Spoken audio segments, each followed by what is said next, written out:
My teenage daughter pretended to be 20 online, so she could build a serious relationship with a 23-year-old man by catfishing him. This generation is completely whack. I remember being 14 and still having braces and wearing ugly blue eyeshadow to school every day. But this was before social media, so all of my friends were just as ugly as me. But on my daughter's 15th birthday, we went out to Chili's, and what she wore was shocking. Not because it was anything crazy revealing. It was just a corset top and some cargo pants. But it made me realize the pressure she had to grow up faster. She even did her makeup, and I swear my baby Annalise looked 23 years old. And as we sat down, the waiter began to flirt with her. I wasn't really paying attention because I figured she'd turn him down or just act really shy. But in the corner of my eye, I saw her batting her eyes and looking up at him with a single finger twirling her hair. Motherly rage flooded my system. I literally saw the bulge in his pants. Hey, do you guys have a birthday candle with the number 15? Because that's how old my daughter is turning today. Luckily, the guy went super red and started stammering. So I knew that he had simply been blindsided, and we even got switched to a new waiter. As for my daughter, I didn't want to ruin her birthday. So I let her change the topic and we just talked about something else. But when she woke up the next day, I asked her what the F she thought she was doing. That she could wear what she wanted, but there was no way I'd ever let her date anyone over the age of 17. She did that teenage angst thing where they pinch the bridge of their nose and roll their eyes, like it was the most original move in the book. So I grabbed her phone and unlocked it with her facial recognition. This time, something in her eyes changed. She begged me not to go through it. It was a good effort, but not good enough. Honey, I love you. And if you were a mother, you'd do the same thing. I then walked into my room and locked the door. There wasn't anything too bad. I did find what people call thirst traps on her TikTok, but her account was private and her following was mostly girls. The worrying part was her Instagram. There were bikini pictures plastered everywhere, with extremely sexual songs and angles. The most disturbing part was they were all taken on vacations that I took her on. Except I, obviously, hadn't taken any of the photos. In her texts were a bunch of guys from her high school that she was very obviously leading on, but amongst them all, one stood out. She had no mutuals with him, and in his bio was the name of a nearby university. My heart dropped. They had met a few months back, when she was 14, after she had met him in a cafe, and they texted for months before it suddenly stopped a few weeks ago. Well, first I needed to make sure that my suspicions were correct. I handed her back the phone and pretended like I was too old to have been able to find anything. I literally saw her smirk, and she even apologized for flirting with the guy yesterday. That night, I went to the guy's college. It was a pretty small campus, and it was a Saturday, so I figured that he couldn't be far. That's when I saw him, outside a frat house with Greek letters, completely topless, DJing with a bottle of beer in his hand. I walked up the stairs and tapped him on the shoulder. Excuse me, do you go here? And I guess he thought I was some undercover cop, because he immediately lifted up his hands and showed me his ID. He was 23 years old. My stomach twisted. I slapped him across the face, and because his friends were too scared to do anything, they let me drag him down the stairs by the ear like a dog without intervening. I took advantage of the shock and alcohol that was still in his system and grabbed the beer bottle, ready to knock it across his head. Yo man, what are you doing? I don't want any trouble. So you don't want any trouble, but you're cool with dating a 15-year-old girl? I saw confusion sweep across his R-worded frat boy face, one that you can't fake. Annalise? I asked. Huh? She's 20 and hot as heck. I slapped him again. Yo man, what the F? He shouted, before whipping out his big black iPhone as evidence. I read their texts. Right there, plain as day, she had told him she was a 20-year-old girl. And the second I confirmed that it was my teenage daughter, he blocked her. I drove home that night seeing red. My baby girl wanted to act as jailbait like it's cute, then she had another thing coming. This time, I didn't wait until the next day. I simply shook her awake. Mom, what? So I just met Pedro. Her eyes were immediately filled with fear, but instead of trying to defend herself, or yelling at me for being a spy, she burst into tears and wrapped her arms around me. Even through the anger, I instinctively stroked her hair. First, sat down in the bed beside her and decided that even she deserves to be listened to. But what she said next just angered me even more. Mom, I met up with him, but he didn't show up. And his friend, she was then interrupted by bursting into tears again. I thought he was a good person, Mom. I'm sorry. It didn't take long to piece together what she was saying. Someone had stolen my daughter's innocence and I was going to make them pay. I circled the university pool area the following evening, keeping a safe distance while recording the friend, Marcus's predatory routine through my phone's zoom lens. He leaned in close to a petite blonde girl who couldn't have been more than 18, whispering something that made her giggle nervously, her cheeks flushing. His hand slid from her back to her waist with practiced ease, pulling her closer as if testing boundaries. I zoomed in, capturing every moment of his calculated manipulation, my blood boiling as I recognized the same tactics Annalise had described. The blonde's friend approached, looking concerned, and Marcus immediately switched his demeanor like flipping a switch, stepping back slightly and adopting a casual, almost brotherly stance. The performance was Oscar-worthy. As soon as the friend wandered back to the snack table, he was right back at it, this time offering the girl another drink from a silver flask he pulled from his pocket. My stomach churned violently as I watched him add something to her cup when she glanced away at a commotion by the diving board. This was the exact playbook he'd used on Annalise. I'd seen enough. I pocketed my phone and marched toward them, channeling every ounce of maternal fury in my 5'6" frame. Just as I approached, a burly fraternity brother with a crew cut stepped directly into my path, his muscled arms crossed over his chest. Hey, you don't look like a student, he said, eyeing my mom jeans and sensible shoes with suspicion. Who are you with? I hadn't planned for this obstacle. I'm looking for my nephew, Pedro Martinez, I improvised. forcing a casual smile. He told me to meet him out here. The guy's eyes narrowed skeptically. Pedro Alvarez? He's inside. Great, thanks, I said brightly, attempting to step around him, but he shifted to block me again, his movement fluid despite his size. Actually, why don't I take you to him? He gripped my arm firmly, not enough to hurt, but enough to make it clear I wasn't getting past him alone. I glanced back at Marcus, who was now leading the blonde girl toward a side door of the house, his hand possessively on the small of her back. My window of opportunity was closing fast. Fine, I conceded, allowing myself to be escorted back inside the crowded, beer-soaked house. The frat brother guided me through rooms packed with dancing students, his hand still firmly on my arm. When we reached the kitchen, Pedro was nowhere to be seen among the beer pong players and couples making out against the refrigerator. Looks like he stepped out, the guy said, his tone making it clear he knew I'd invented the connection. Maybe you should come back another time. I nodded, feigning defeat, and headed for the front door, the bass-heavy music thumping in my chest. Once outside, I circled around to the side of the house where I'd seen Marcus taking the girl. There was a separate entrance there, likely to a basement or private room. I tried the door handle. Locked. Cursing under my breath, I peered through a small window smudged with fingerprints. The basement was dimly lit with colored LED strips, but I could make out a seating area with several people lounging on mismatched couches. No sign of Marcus or the blonde. I needed a new approach. I couldn't just break in, and I couldn't risk getting thrown out before gathering more evidence. I returned to my car and called Annalise, my heart racing. Mom? She answered immediately, her voice tight with worry. Are you okay? I'm fine, I assured her, watching the frat house for any sign of Marcus. But I need more information about him. Did he ever mention where he lives? Is it in the fraternity house or somewhere else? He said something about having an apartment off campus, she replied after a moment's hesitation. He bragged about how his dad pays for it so he doesn't have to live with the peasants in the frat house. Did he say where? Anything about the building or the street? I pressed, already starting my car. Cedar Street, she said with surprising confidence. I remember because that's where he took me. It was a blue building with a coffee shop on the first floor. Apartment 3B. You're absolutely sure? Positive. Mom, what are you going to do? Her voice trembled slightly. I hesitated, not wanting to worry her more. I'm just gathering information right now. I'll be home soon. Promise me you won't do anything crazy, she pleaded, suddenly sounding much younger than 15. I promise I'll be careful, I said, carefully avoiding a direct answer. Lock the doors and don't let anyone in. I love you. I hung up and pulled up a map on my phone. Cedar Street was only a few blocks from campus. I drove there slowly, scanning the buildings until I spotted a 3-story blue Victorian converted into apartments with a darkened coffee shop on the ground floor. I parked across the street and waited, watching the entrance, the car's heater barely cutting through the evening chill. My plan was simple: confront Marcus directly, record the conversation, and get him to admit what he'd done to Annalise and other girls. It wasn't foolproof, but it was all I had. Around midnight, a group of people approached the building, laughing loudly and passing a bottle between them. Through my car window, I recognized Marcus's athletic build among them, his arm wrapped possessively around the blonde girl from the pool. She was stumbling slightly, leaning against him for support, her movements uncoordinated in a way that seemed more than just hammered. 3 other guys followed them, their raucous laughter echoing in the quiet street. My heart raced with renewed anger. This wasn't just about Annalise anymore. That girl was in danger right now. I got out of my car and crossed the street, approaching the group as they reached the building entrance. Marcus, right? I called out, my voice steady despite my racing pulse. He turned, confusion crossing his face as he tried to place me in the dim streetlight. Do I know you? No, but I know you, I replied, stepping closer until I could smell the whiskey on his breath. I'm Annalise's mother. His expression shifted from confusion to recognition to fear in quick succession. The blonde girl looked up at him through unfocused eyes. Who's Annalise? She mumbled, her words slurring together. Nobody, Marcus said quickly, then turned to his friends. Guys, take Brittany upstairs. I'll handle this. One of the other men took the blonde's arm, but I stepped forward, blocking their path. Brittany, do you know these men? I asked her directly, trying to make eye contact. She blinked slowly, swaying slightly. Marcus is in my psych class. We're having an after party. She's fine, Marcus snapped, irritation flashing in his eyes. Just had a few drinks. Mind your own business. Like you minded your own business when you drugged my 15-year-old daughter? I kept my voice low but intense, watching his friends' reactions. His friends exchanged uncomfortable glances. Yo, Marcus, what's she talking about? One of them asked. A tall guy with a baseball cap pulled low over his eyes. She's crazy, Marcus insisted, his casual demeanor slipping. I don't know any 15-year-olds. I pulled out my phone and showed them the screenshot I'd taken from Pedro's Instagram, a photo of Marcus with his arm around Annalise at what looked like a campus cafe. This is my daughter. She's 15. You gave her a drugged drink and tried to assault her 2 weeks ago. The atmosphere changed instantly. One of Marcus's friends let go of Brittany's arm and stepped back, his expression troubled. Dude, is that true? He asked Marcus, who was now visibly sweating despite the cool night air. Of course not, Marcus sputtered,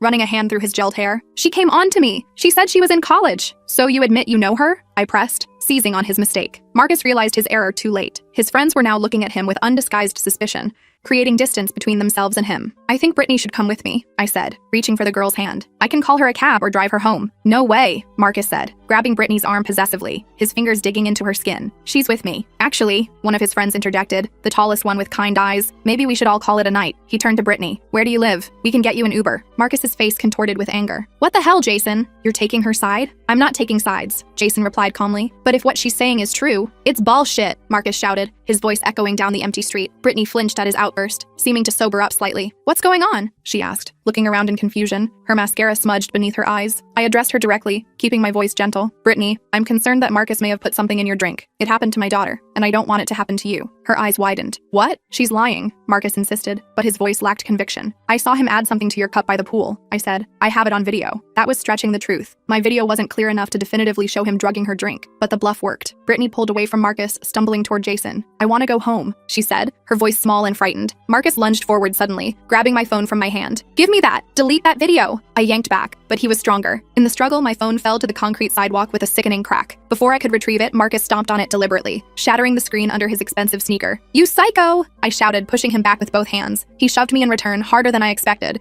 sending me sprawling onto the rough concrete. Pain shot through my wrist as I tried to break my fall. "Marcus, what the hell?" Jason yelled, stepping between us. "You can't hit someone's mom, man! She's threatening me!" Marcus shouted, his face contorted with rage. "She's been stalking me!" Jason helped me to my feet while another friend held Marcus back, struggling against his attempts to break free. "I'm calling the police," I said, cradling my throbbing wrist. "Go ahead," Marcus sneered, his handsome face ugly with hatred. "Tell them how you've been following me around campus, harassing me. See who they believe, a respected student or some crazy helicopter mom." He had a point that made my stomach sink. Without my phone and the video evidence, it would be my word against his. And he had friends who could back up his story that I'd approached him aggressively. Jason seemed to sense my dilemma. "Look," he said quietly, leaning close so Marcus couldn't hear. "I've heard rumors about Marcus before. This isn't the first time." "Then help me," I pleaded. "That girl needs to get home safely, and my daughter deserves justice." Jason nodded, his expression resolute. "I'll make sure Brittany gets home okay." He hesitated, then added, "And I know some other girls who've had experiences with Marcus. I can put you in touch with them." It wasn't everything I wanted, but it was a start. I gave Jason my email address, and he promised to contact me the next day. As I drove home with a broken phone and throbbing wrist, I realized this was going to be harder than I thought. Marcus was protected by his friends, by his father's money, by a system that often failed to believe young women, but I wasn't giving up. When I arrived home, Annalise was waiting up for me, pacing the living room in her fuzzy pajamas, her face pale with worry. "Mom!" she cried when I walked in. "I've been trying to call you for hours. What happened to your wrist?" I explained everything, finding Marcus, the confrontation, my broken phone, and Jason's promise to help. "This is all my fault," Annalise said, tears welling in her eyes. "No," I said firmly, taking her hands in mine. "What Marcus did, what he tried to do, that's not your fault. Yes, you made some poor choices, but he's the adult who tried to take advantage of a young girl. That's on him, not you." She nodded, wiping her eyes with the sleeve of her pajama top. "So what do we do now?" "Now," I said, summoning confidence I didn't entirely feel. "We build a case. We find other victims, gather evidence, and make sure Marcus can't hurt anyone else." The next morning, I took Annalise to school myself, making her promise to come straight home afterward. My wrist wasn't broken, just badly sprained according to the urgent care doctor. So I wrapped it tightly and went to work with a new burner phone I'd picked up on the way. By lunchtime, I had an email from Jason with contact information for 3 other young women who'd had encounters with Marcus. All were college freshmen, all described similar experiences. Drinks that tasted strange, memory gaps, waking up in Marcus's apartment confused and disoriented. None had reported him officially. One girl, Vanessa, wrote that she'd tried to tell her resident advisor,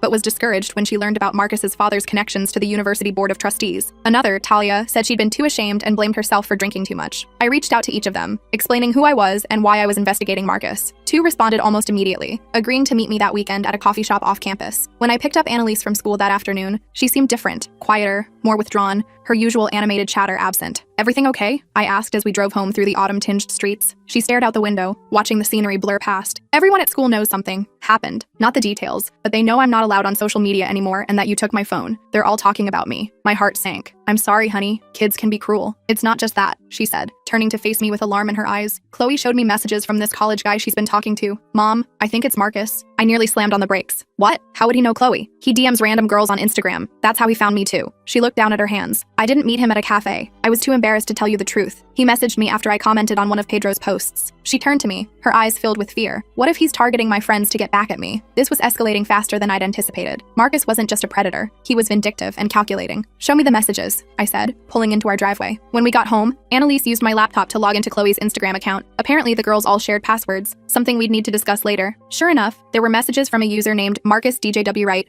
complimenting Chloe's photos and asking where she went to school. "Call Chloe right now," I instructed. "Tell her everything. Make sure she blocks him immediately." While Annalise called her friend, I checked my email again. There was a new message from Jason. "Marcus knows you're talking to people. He's freaking out. threatening anyone who speaks to you. Be careful. He has a temper. I forwarded the email to my personal account and deleted it from the laptop, not wanting to worry Annalise more than necessary. But I was worried. This was no longer just about getting justice for what had happened. It was about protecting Annalise and her friends from further harm. The next day, I met Vanessa and Talia at the coffee shop as planned. Both were barely older than Annalise, young women just starting their college experience, already traumatized by someone who should have been their peer. I never reported it because I was drinking underage, Vanessa explained, her hands wrapped tightly around her mug of chai latte. And I willingly went to his apartment. I thought no one would believe me. Same, Talia nodded, tucking a strand of dark hair behind her ear. Plus, everyone knows his dad is on the board of trustees. Marcus always brags about how he can get away with anything. Not anymore, I said firmly. Together, our stories are stronger. Would you be willing to make official statements if it came to that? They exchanged nervous glances. I don't know, Vanessa said, her voice barely above a whisper. What if he retaliates? He knows where I live. We're in the same dorm building. And what about our parents? Talia added. Mine would call me if they found out I was at a frat party. I understood their fears all too well. These were the same reasons so many young women never reported their assaults. The same reasons predators like Marcus continue to operate with impunity. What if we could prove a pattern? I suggested. If we find enough women willing to share their experiences, even anonymously at first, it would be harder to dismiss. They seemed unconvinced, but agreed to think about it and to put me in touch with others they knew who might have had similar experiences with Marcus. As I was leaving the coffee shop, my phone buzzed with a text from an unknown number. Back off or your daughter's private photos go public. You have 24 hours. My blood ran cold. The private photos could only be the ones Annalise had taken for Pedro, the ones stored in her hidden photo vault that I'd glimpsed on her phone. Somehow Marcus had accessed them. I called Annalise immediately. Mom? She answered, sounding groggy. She'd been napping after an emotionally exhausting few days. Annalise, did you ever send those photos from your hidden folder to Pedro or anyone else? What? No, she exclaimed, suddenly alert. I mean, I sent a couple to Pedro, but not the worst ones. Why? Which device did you use to take those photos? Your current phone or an older one? My old phone mostly, but they should have transferred when I got the new one. Why are you asking this? The pieces clicked into place. Where is your old phone now? I don't know. Probably in my desk drawer somewhere. I haven't used it since I got the new one for Christmas. Find it, now, and don't turn it on. I raced home, my mind spinning with possibilities. If Marcus had somehow gotten access to Annalise's old phone, or if Pedro had shared the photos she'd sent him, we were dealing with a whole new level of threat. When I arrived, Annalise was tearing apart her room looking for the old phone, clothes and books scattered across the floor. I can't find it, she said, panic evident in her voice. Think, Annalise. When was the last time you remember having it? She sat on her bed, concentrating. I used it as a music player for a while after I got the new one. I might have taken it to school. Could you have left it somewhere? Lost it? Her eyes widened with sudden realization. The party at Megan's house last month. I brought it to play music, but I was using Megan's speaker. I remember setting it down somewhere and then she trailed off, her face paling. I don't remember picking it up again. Who was at that party? I asked, dreading the answer. Just kids from school. And she hesitated, twisting the hem of her shirt. Some of Megan's older brother's friends from college. The connection was too coincidental to ignore. Was one of them named Marcus? Annalise shook her head. I don't think so, but I wasn't paying attention to her brother's friends. They were hanging out in the basement, and we were upstairs. I showed her the threatening text. Someone has your old photos, Annalise, and they're using them to try to stop me from investigating Marcus. Her face crumpled. Mom, I'm so sorry. This is all my fault. No, I said firmly, pulling her into a hug. This is not your fault. This is what predators do. They find vulnerabilities and exploit them, but we're not going to let them win. I texted back the unknown number. Distributing explicit images of a minor is a federal offense. Do it, and I'll make sure you spend the next decade in prison. The response came almost immediately. Try proving it was me. Meanwhile, your daughter's reputation will be destroyed. Final warning. I showed Annalise the exchange. We need to get ahead of this, I said. If he's threatening to release those photos, we need to prepare. How? She asked, her voice small and frightened. First, we tell your school counselor what's happening. Not about the photos specifically, but that you're being harassed and threatened by an older man. Second, we contact the police about the threats. The police? Annalise looked terrified. But what if they see the photos? They deal with cases like this all the time, I assured her, with more confidence than I felt. Their job is to protect you, not judge you. Before we could discuss further, my phone received another text from the unknown number, this time with an image attached. I opened it cautiously. It was a screenshot of an Instagram direct message to one of Annalise's friends, with one of her private photos attached. The message hadn't been sent yet. It was poised, finger hovering over the send button in the screenshot. Last chance, the accompanying text read. Meet me tonight at 8 p.m. at the campus coffee shop. Come alone or the photos go out to everyone on your daughter's friend list. I showed Annalise the message, watching her face crumple in horror. Mom, you can't go, she pleaded, grabbing my arm. It's obviously a trap. She was right, of course. Meeting an angry, cornered predator alone at night was dangerous. But the alternative, having those photos distributed to Annalise's entire social circle, was unthinkable. I have to, I said, my mind already racing through possible scenarios. But I'm not going in blind. I called Jason, explaining the situation without mentioning the photos specifically. Marcus is threatening my daughter, I said. He wants me to meet him tonight at the campus coffee shop. Don't go, Jason warned, his voice tense. He's been drinking all day, talking crazy. Some of the guys are worried about him. I don't have a choice, I replied, hearing the determination in my own voice. But I could use some backup. Jason hesitated. I don't want to get involved directly, but I'll be nearby. and I'll call campus security if anything happens. It wasn't ideal, but it was better than nothing. Next, I called Vanessa and Talia,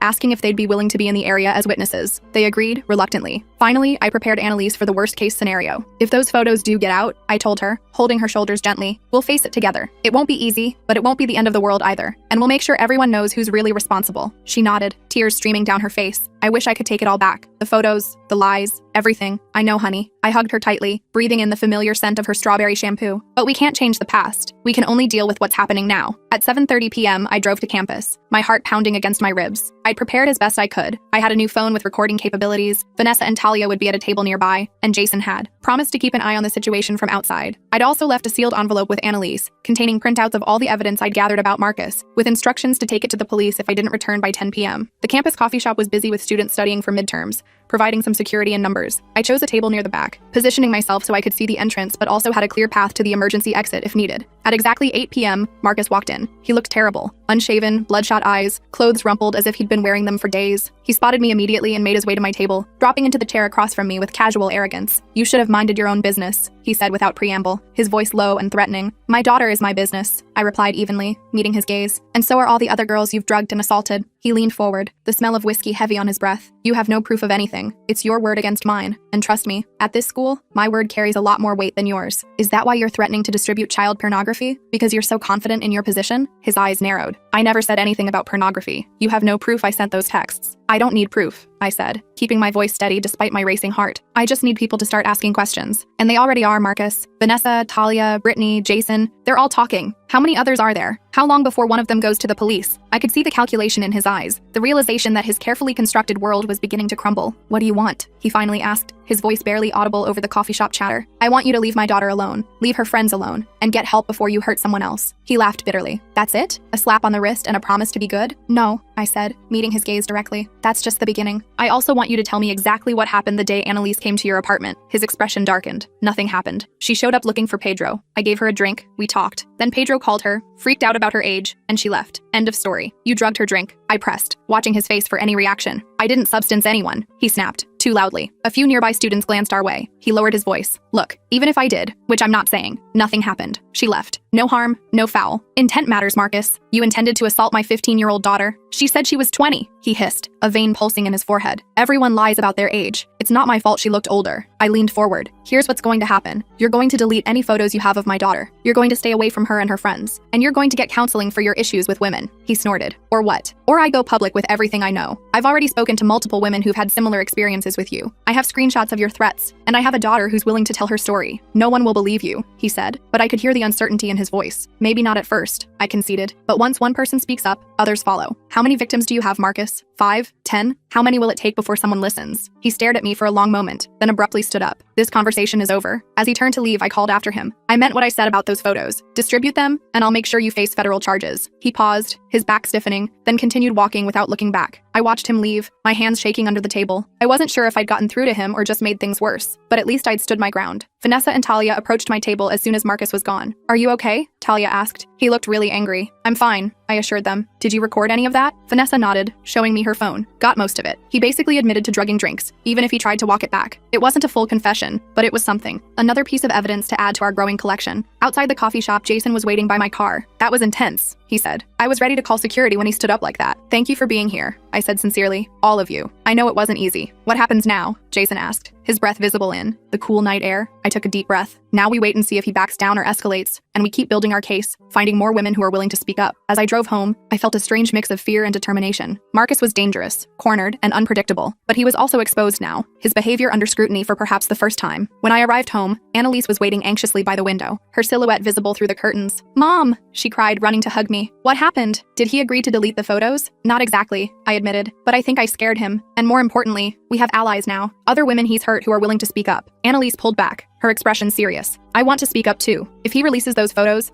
I don't want to hide in shame. I want everyone to know what he tried to do to me." I felt a surge of pride through my worry. My daughter was finding her strength, her voice. "Are you sure?" I asked. "Once we go public, there's no going back." She nodded firmly. "I'm sure. I don't want him to hurt anyone else." That night, as Annalise slept, I sat at my computer drafting an email to the university's Title IX coordinator, the dean of students, and the campus police. I attached statements from Vanessa and Talia, screenshots of Marcus's threatening texts, and a detailed account of what had happened to Annalise. Before I could send it, my phone buzzed with a text from Jason. Marcus just got arrested for DUI, crashed his car into a campus security vehicle. No one hurt, but he's in custody. It wasn't the justice we were seeking, but it was a start, and it bought us time to build our case properly. I closed my laptop and went to check on Annalise. She was sleeping peacefully for the first time in days, her face relaxed and young-looking without makeup. Tomorrow would bring new challenges, but for tonight at least, she was safe. And I was one step closer to making sure Marcus Wright never hurt another young woman again.